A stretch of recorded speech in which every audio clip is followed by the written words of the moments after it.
Bilirdiniz ki, Qafqazın Qartalı adlandırılan bir qəhrəman əslində Gəncə və Gəncəbasar bölgəsinin az tanınan amma çox sevilən bir qəhrəmanlardan biri idi.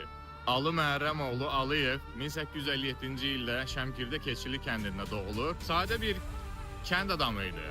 Gənc yaşlarında çobanlıq eləyirdi. Atası və anası da sadə kənd insanları idi. Amma talih onu adi bir kənd oğlundan xalq qəhrəmanına çevirir. Atası çar məmurları tərəfindən öldürüləndən sonra atasının qisasını alır və həyatın sonuna qədər zülmə və haqsızlığa qarşı savaşır.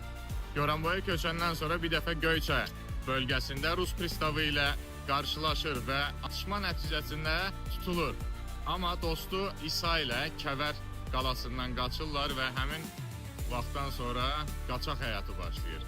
O qədər nüfuz qazanır ki, bir dəfə 1913-cü ildə Çar 2. Nikolay bunu Peterburqa dəvət eləyir və əfv edir.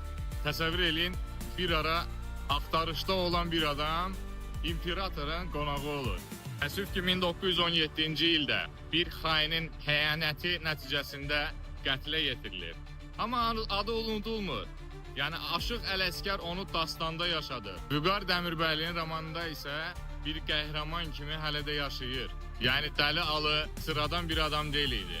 O, bu torpağın azadlığı, ruhu uğrunda savaşan xalqın səsi idi. Tariximizi və mədəniyyətimizi unutmayaq. Sağ olun.